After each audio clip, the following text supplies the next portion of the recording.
Welcome to Story For You, where real stories speak louder than fiction. Today, we take you to the bustling streets of Tehran, where a thief's love for his favorite football team turned him into a master of quick crimes. This is not just a story about theft.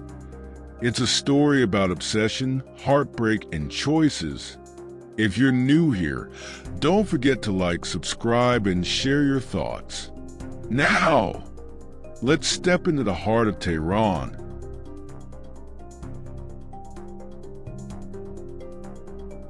In the heart of Tehran, a young woman was walking down a quiet street.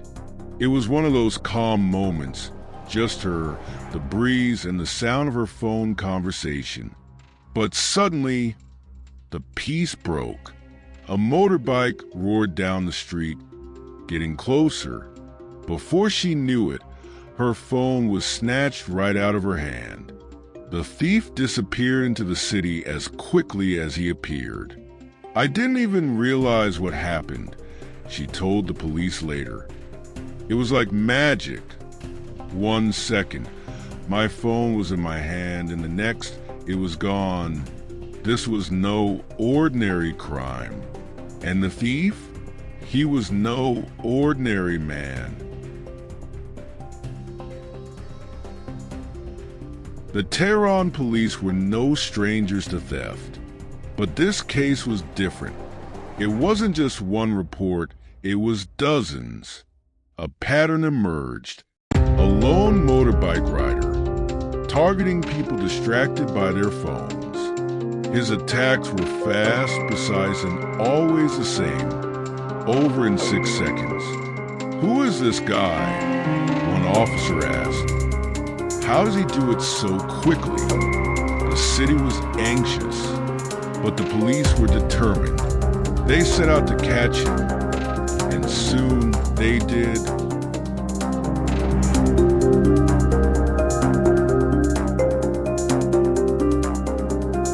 On a busy Tehran street, the police spotted him, a young man on a motorbike, lurking, waiting.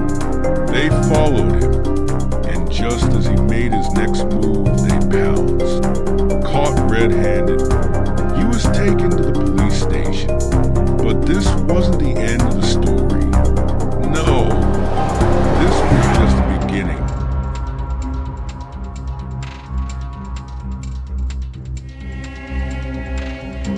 In the interrogation room, the man sat calmly.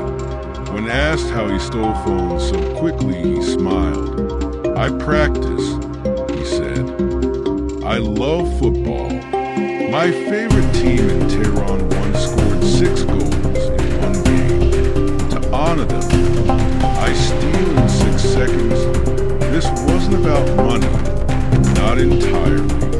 It was about the thrill, the challenge, and his obsession with a single memory. But how did he end up here? To understand that, we need to go back."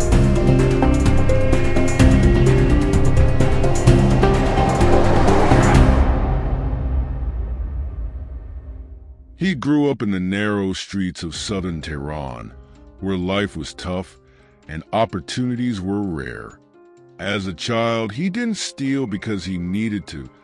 He did it for the excitement. His first theft was simple, cakes and biscuits from a shop. But soon, he was caught and sent to juvenile detention. There, surrounded by older criminals, he learned the art of theft. "I was just a kid," he said. "But the world didn't care. It shaped me into what I am today. But even thieves have hearts, and his was about to be broken."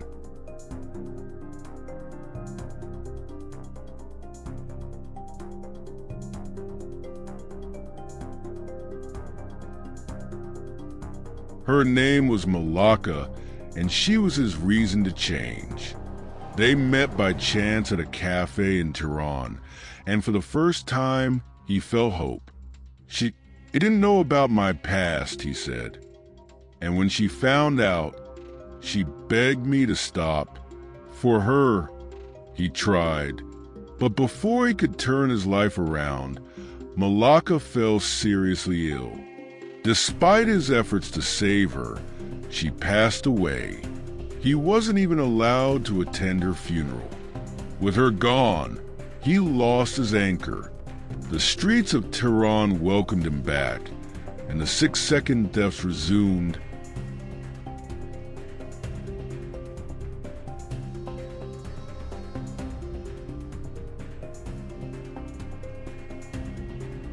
The police had him now, and there was no escaping. In the dim light of the interrogation room, he looked down at his hands. The same hands that had snatched dozens of phones. "Why do you do it?" they asked again. He sighed. "Because it's the only thing I'm good at, and it's the only thing that makes me feel alive. But was it really worth it? That's a question only he could answer."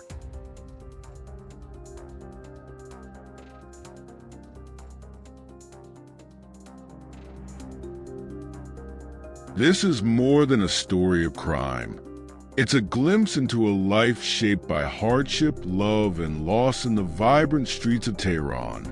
What would you have done in his place? Let us know your thoughts in the comments below.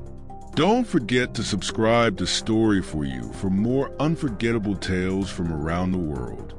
Until next time, remember, every story has a lesson. What's yours?